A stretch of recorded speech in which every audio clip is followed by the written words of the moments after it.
Hi beautiful people, welcome back to my YouTube channel Sun Non-Stop. It's me guys Srisanu and you are watching Sun Non-Stop. So guys again I'm back with another amazing video. और यार ऐसी ऐसी खबरें India की तरफ से आ रही है कि ये इंडिया ने कर दिया, वो इंडिया ने कर दिया, ये इंडिया के अंदर होगा, ऐसे होगा। भाई मैं वीडियो ऐसी अभी एक वीडियो बना के फ्री होती हूँ, दूसरी की सजेशन आ जाती है, अब ये हो गया इंडिया के अंदर, ये वीडियो बना के फ्री होती है तो अब ये हो गया इंडिया के अंदर। यार इंडिया है कि क्या है, मैं कह रही हूँ कि इतनी चीजें हो रही है, जीडीपी बढ़ रही है। ठीक है, आज की वीडियो के अंदर हम देखेंगे कि 100 टन गोल्ड, ठीक है, सोने की चिड़िया मतलब बोला जाता है इंडिया को। और हम लोग सुनते थे यार इंडिया को ना सोने की चिड़िया बोला जाता है, तो हम कहते थे इंडिया में बड़ा गोल्ड है, बड़ा गोल्ड है। और आज ये चीज जो है ना, इंडिया का 100 टन गोल्ड जो है वो इंडिया के अंदर लाया गया है। और हर बंदा यार परेशान, हैरान, और पाकिस्तानी बैठ के they are crying in the corner कि क्या हो रहा है इंडिया के अंदर। यूं यूं यूं जो है ना, वो एक तो होती है ऐसे बढ़ना, ठीक है, इंडिया ऐसे बढ़ रहा है। तो गाइज आप लोग भी अपनी राय जो है कमेंट सेक्शन के अंदर दे सकते हैं इसके बारे में। और चलिए फटाफट से वीडियो को स्टार्ट करते हैं। वीडियो को स्किप नहीं करना, लाइक कीजिएगा, शेयर कीजिएगा, कमेंट कीजिएगा और बेल आइकॉन को प्रेस कर लेना ताकि आने वाली वीडियो की नोटिफिकेशन मिल सके और मैं आप लोगों का सबसे जो फर्स्ट कमेंट आएगा उसको पिन करूंगी, ठीक है। अरे ये तो पता चल गया कि 100 टन गोल्ड जो है वो आया है। अब इस वीडियो के थ्रू मुझे ये पता चलेगा किस तरह आया, क्या हुआ, क्या सारी चीजें थी। तो ये चीज इंटरेस्टिंग है। इस चीज के अंदर जो है वो मेरा बड़ा इंटरेस्ट है ये जानने में कि यार ठीक है 100 टन गोल्ड आ गया, लेकिन उसके पीछे स्टोरी क्या है, कैसे आया, कौन लाया, क्या चीज हुई, ये मुझे नहीं पता। ये सारी चीज वीडियो के अंदर जाकर पता चलेंगी। वीडियो को स्किप मत कीजिएगा। तो लेट्स स्टार्ट द वीडियो। दोस्तों आज एक सुबह खबर आई और उस खबर को पढ़ के ट्विटर पे, जिसे हम एक्स कहते हैं, उस पर काफ़ी ज़्यादा हो हल्ला मचा कि 100 टन गोल्ड जो है वो आरबीआई वापस लाया है। उसे एकदम शांति से बिना किसी की नज़रों को बताए हुए वो यूके से, बैंक ऑफ इंग्लैंड से वापस लाया है। ये खबर पे काफ़ी सारी न्यूज़ बनी। इनफैक्ट ट्विटर पे, एक्स पे एक अकाउंट है जो कि संजीव सान्याल साहब का है, जो कि इस समय भारतीय जो इकोनॉमिक एडवाइजरी काउंसिल है उसमें मेंबर है। मतलब ये पीएम को एडवाइस करते हैं कि इकोनॉमिक मैटर्स पे। तो उन्होंने एक स्टेटमेंट दिया जिसके बाद ये पूरी खबर एक तरह से काफ़ी वायरल हो गई, जहाँ पर उन्होंने कहा कि while no one was watching, RBI shifted 100 tons of gold reserves back to India from UK. Most countries keep their gold in the walls of Bank of England और सच लोकेशंस, एंड उसके लिए fee करते हैं। India will now hold most of its gold in its own walls. We have come a long way since we had to ship out gold overnight in 1991 in the mist of a crisis. अब देखिए इस पूरे statement के कई सारे पहलू हैं जिनको कई लोग भूल गए डिस्कस करना।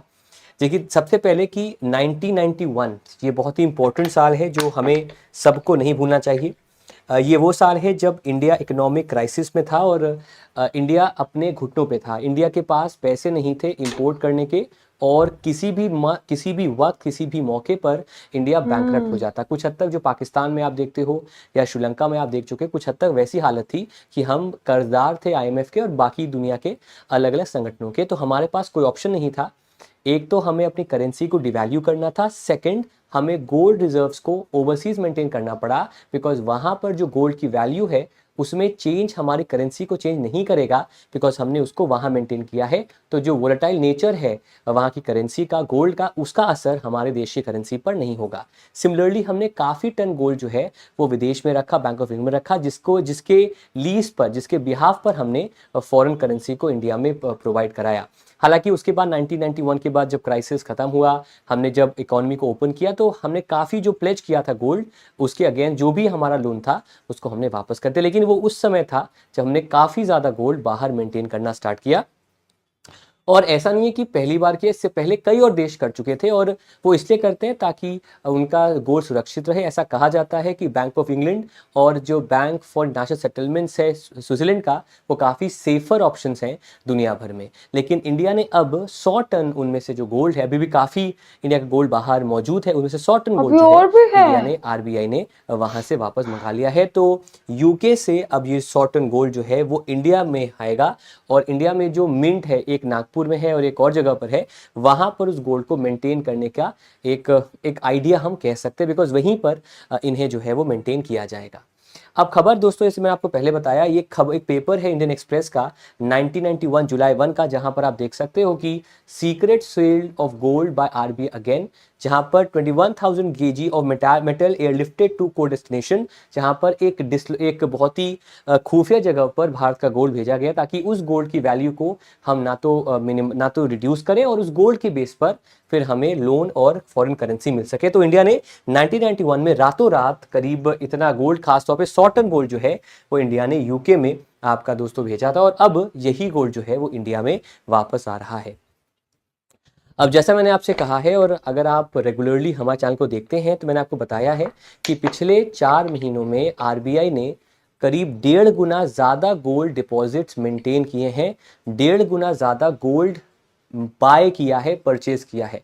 उसका रीज़न ये है बिकॉज गोल्ड एक यूनिवर्सल करेंसी है और गोल्ड इस समय उसकी वैल्यू भी काफ़ी ज़्यादा है। और आज का समय जब एक तरफ यूक्रेन का क्राइसिस है, एक तरफ इजराइल गाज़ा का क्राइसिस है, सीरिया में क्राइसिस है, अफ्रीकन देशों में क्राइसिस है, उस समय गोल्ड मेंटेन करना एक बहुत ही सूटेबल और अक्लमंदी वाला ऑप्शन हो सकता है। हालांकि स्क्रीन पे आप देख सकते हो कि इतना गोल्ड हमने मेंटेन, कितना हमारा मेट्रिक टन गोल्ड है, ठीक है, और इसमें से 413.79 मेट्रिक टन जो है वो अभी भी आपका बाहर मेंटेन किया जाता है। तो ऐसा नहीं है कि ये गोल्ड आगे सब कुछ आगे, अभी भी काफ़ी गोल्ड आना बाकी है। हालांकि शुरुआत से हम ये कह सकते हैं कि हमने धीरे धीरे अपने इकोनॉमिक सिक्योरिटी पर, इकोनॉमिक सॉवरेनिटी पर भरोसा है और इंडिया में ये गोल्ड ज़्यादा सुरक्षित ऐसे नहीं नवाज शरीफ चाहते कि इंडिया के साथ ताल्लुकात बेहतर करना कि 2000 फाइनेंशियल 24 में जो पहले 4 मंथ्स थे 2024 के, उसमें करीब 27.46 मेट्रिक टन का इंक्रीज आया था और इंक्रीज बढ़कर आपका 822.10 मेट्रिक टन आपका हो गया था, जो कि इंक्रीज है 8.15% का कंपेयर करें उसको पिछले सालों से। तो ये काम इंडिया लगातार, आरबीआई लगातार करता जा रहा है। जैसा मैंने आपको पहले बताया, आरबीआई ने ऐसा क्यों किया है, बिकॉज 90s में भारत का जो विदेशी मुद्रा भंडार था वो काफ़ी कम था, हमारे पास बहुत कम पैसा था जिसको हम यूज़ करके इंपोर्ट कर पाएँ। यहाँ पर याद रखिएगा कि जो इंडियन रुपी है वो एक सॉफ्ट करेंसी है, उस समय भी थी, आज भी है।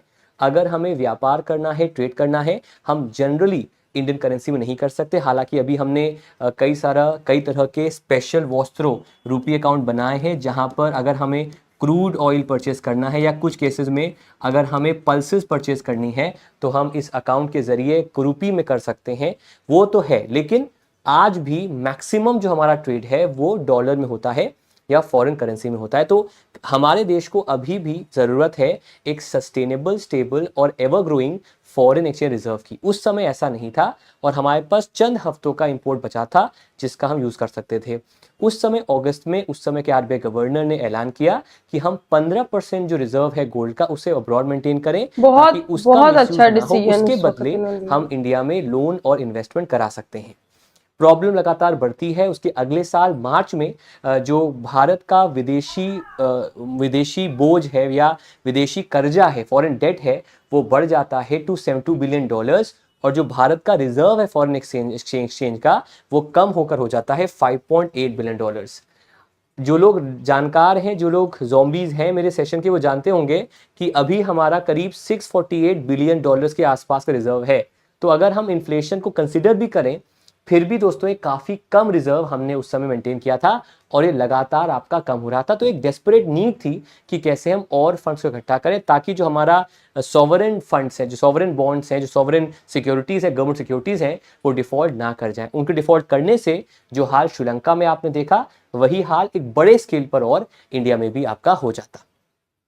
इस समय इंडिया के पास गोल्ड की बहुत ज़्यादा अमाउंट था, तो इंक्लूडिंग द आरबीआई। उस समय भारत का सबसे बड़ा बैंक एसबीआई ने भी कहा कि वो अपने गोल्ड को लीज करेगा जिसके बदले हमें फॉरेन करेंसी मिल सकती है। और इसके अप्रूवल के बाद 20 टन का गोल्ड, कॉन्फिस्केटेड गोल्ड जो है, जो हमने जमा किया था, उससे हमने पैसे रेस किए और करीब इतना पैसा हमने फॉरेन करेंसी में रेस किया by leasing out this particular gold. इसके बाद और हमने गोल्ड लूज किया 47 टन का गोल्ड और इसको भी एक डेस्टिनेशन बाहर भेजा गया, उसके बदले हमने रेस किया $400 मिलियन। तो टोटल में 400 प्लस 234 अराउंड उस समय $634 मिलियन हमने रेस किए by leasing out gold, by transporting gold outside the country.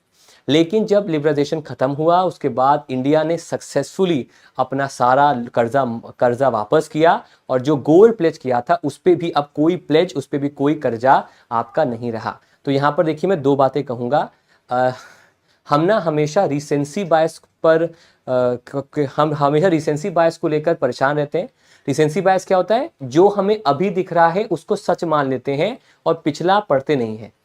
उस समय ये करना ज़रूरी था, ये नहीं करते तो हमारा जो गोल्ड का वैल्यू था, जो गोल्ड डिपॉजिट से उनकी वैल्यू भी कम हो जाती, उसे भी हमें सस्ते दर पर, सस्ते रेट पर सेल करना पड़ता। तो उस समय जो उस समय जो एफएम मनमोहन सिंह और नरसिम्हा राव सरकार ने किया था, वो एक तरह से ठीक भी था, क्योंकि हमारे पास कोई ऑप्शन नहीं था। उसके बाद वो हाथ पे हाथ रख के नहीं बैठे, उन्होंने इकोनॉमी को ओपन किया, हमने एलपीजी मॉडल पेश किया, लिबरलाइजेशन पॉलिसीज लाई, प्राइवेटाइजेशन लाए, ग्लोबलाइजेशन ओपन किया, फॉरेन ट्रेड ओपन किया, जिसके बाद कुछ ही सालों में हमने सारा जो हमारा प्लेज था गोल्ड के अगेंस्ट, जो भी हमारा कर्जा था गोल्ड के अगेंस्ट, उसको हमने वापस कर दिया। लेकिन फिर भी जो हमारा गोल्ड डिपॉजिट था वो मेंटेन रहा, काफ़ी बड़ा अमाउंट बैंक ऑफ इंग्लैंड में और बैंक ऑफ इंटरनेशनल सेटलमेंट्स में, जो कि बासल सिटी स्विट्जरलैंड में है। उसका कारण ये था क्योंकि उस समय हमें ऐसा लगता था कि हमारा जो पैसा है वो इंडिया में सेफ नहीं है, महफूज नहीं है, इसलिए हमने वो पैसा बाहर मेंटेन किया। हालांकि अब ये एक सिग्नल दिया है इंडिया ने, आरबीआई ने, कि हम इंडिया में भी अपना गोल्ड बड़ी मात्रा में मेंटेन कर सकते हैं। तो स्क्रीन पे आप देख सकते हैं कि the RBI decision to bring back 100 tons of gold reserve from the UK to India reflects the confidence of the central bank in managing the reserves dynamically amid the growing global economic uncertainty। जो भी दुनिया में चल रहा है उसको देखते हुए हमने ये कदम उठाया। अगर आपको याद होगा दोस्तों, तो रशिया का भी काफ़ी डिपॉजिट गोल्ड का मेंटेन था वेस्टर्न कंट्रीज़ में, G7 देशों में, लेकिन वो पैसा भी वहाँ फ्रीज हो गया है because Russia has gone against war against Ukraine.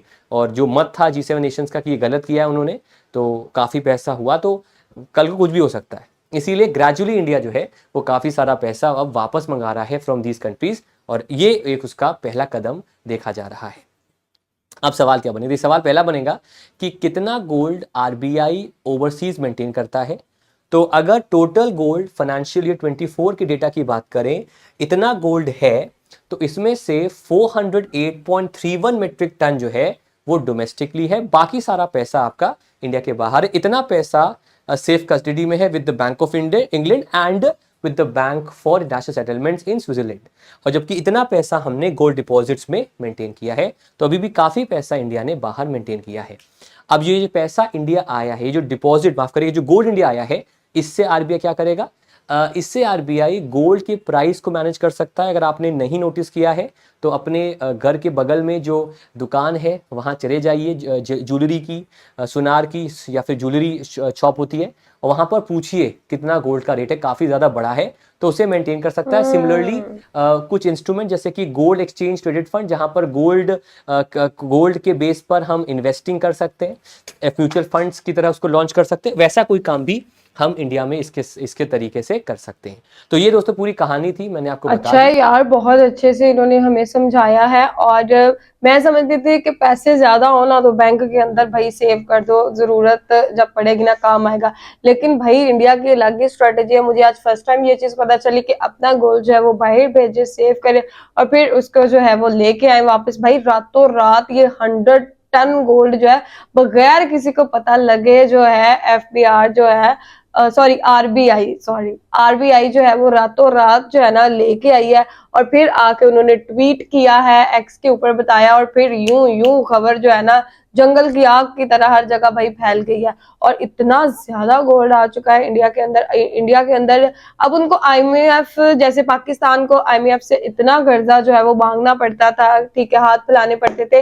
India का ऐसा कोई सीन नहीं है, बिकॉज उनके पास खुद का इतनी चीज है कि उनको जरूरत नहीं है इधर उधर हाथ फैलाने की। तो गाइज, आप लोगों का आज की वीडियो के बारे में क्या कहना है? Do comment, like, subscribe, share जरूर कीजिएगा। तो चलेगा नेक्स्ट वीडियो के अंदर। Bye bye.